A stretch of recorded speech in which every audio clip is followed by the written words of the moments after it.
lately, the viral Stanley Cup contains some lead. Now, several TikToks have surfaced recently that of Stanley Cup owners ditching the cup after doing at-home lead tests. And of course, other TikToks surfaced recently of the Stanley Cup owners ditching the cup and, of course, throwing it at home due to some lead tests. The lead tests? Yeah. So Stanley confirmed that there was some lead, including the manufacturing, but they added that no lead was present on the surface of any Stanley product that comes into contact with the consumer, nor the contents of the products. They have made a statement on this. As well, if the base cup comes off immediately, discontinue usage and use the lifetime warranty to get a new cup. It's got a lifetime warranty. That is interesting because, like, you know, we were just talking about how it was a trend and everyone was like holding it, you know, just like drinking off it. And I think everyone in the office has a Stanley Cup. So I don't know. I feel like at this point, is it a trend that people just like follow without even considering all of the things that they might not like, or you know what I mean? Because like, I think this is as well like someone probably just like discovered that there's like a lead with like the cup and it's like throwed it and then it's like a viral thing. It's like the domino effect. Yeah, well, I think what you're saying is it was a trend. Yeah. And it is a trend. So many people have bought them and we asked ourselves why, because they look cute. I don't know. But I think because it was such more than a trend, in fact, it was a phenomenon. Mm-hmm. Like the fact that we're sitting in Dubai, about 4 or 5 people in our office have one. I've heard conversations about it elsewhere. It was more of a phenomenon. And when that happens, the product will come under fire. So they're checking it. So like if there's anyone who particularly doesn't like the Stanley Cup, they're going to point out the flaws. Now I wonder how many of those types of cups, I've got a Carkle cup, for example. It's a similar fancy cup. Looks cute. But I wonder if it also has lead in the making. And I'm sure there's a product warning label somewhere that like, if this happens, you'll have to throw it immediately. But the likelihood of that happening is probably very slim. That's true. So I don't think most people aren't going to be harmed by this. I think so. And I think as well, you know, just like the domino effect, one person just like probably like threw it and it's going to be a domino effect. And then people are just going to like, you know, either buy it or either not. But as you said, you know, like I think people should be, I would say, more aware of these things before buying them. Like if you guys, like let's say. But how would you know? How did the lady know?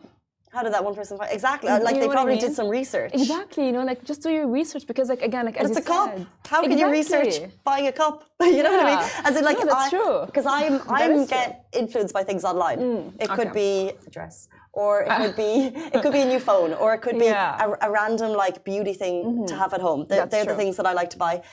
And I'm not going to research everything. That's true. If I've seen like a couple of people use it and buy it, so it's quite easy to fall in under that influence. That is true. But I just think I wonder who the person who decided to highlight this. But it's so funny how like people get influenced really easily, really easily. I'm one of them.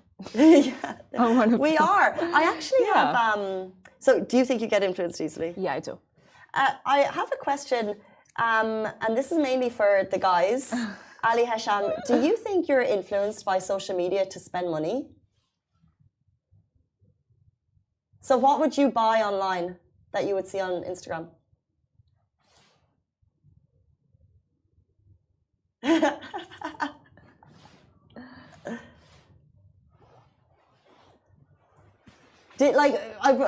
I'm so curious because I am always influenced by things online, but it's always fashion and beauty. And I believe that you probably... This is just to the guys, probably spend less money on beauty. So is it clothes that you would buy? Weird stuff. Weird stuff.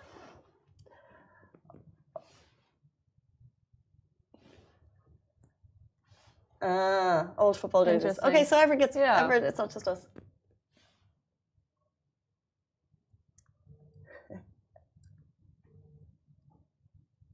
I don't know if everyone can hear. Can everyone hear this? He bought a book for 500 dirhams. Oh God. So much. What's the most ridiculous thing? That's wild. What's the most ridiculous thing everyone's been influenced to buy?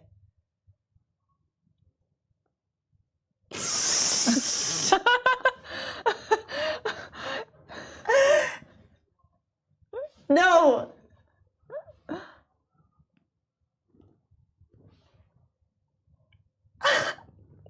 Is that a thing? Oh my God. Is anyone here a chip eater?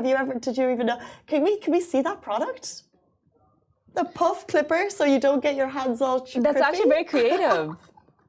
I would buy that. I would buy that. That is hilarious. What's the weirdest thing you've ever been influenced to buy? Skincare. Yeah, Korean. Yes. Oh my God. And it ruins my skin. Because like I had like clear skin and I would get like influenced like crazy. And I would just like order and order and order and never stop ordering. And my mom would be like, Farah, like stop. And I'd be like, no mom, they're really good. And yeah.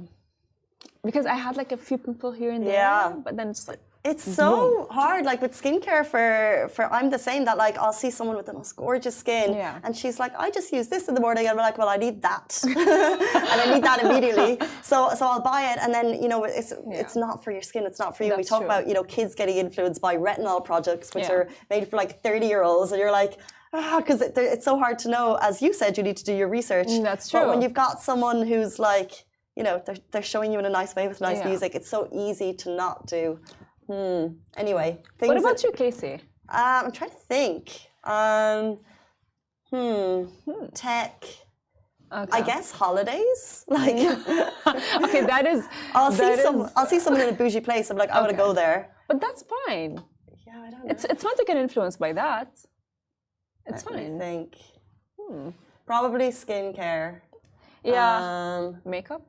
Constantly, just constant buying of dresses. Like someone will, it's like they're like gatekeeping a dress brand, and then they'll tell you this is like an influencer you follow, and then they'll tell you the dress brand. I'm like, that's so cool. Then you go to it, and you're like, yes, I need that, and then it's not in the country, and then you're like for 2 days trying to get it to the country, and it's a marketing strategy, by the way.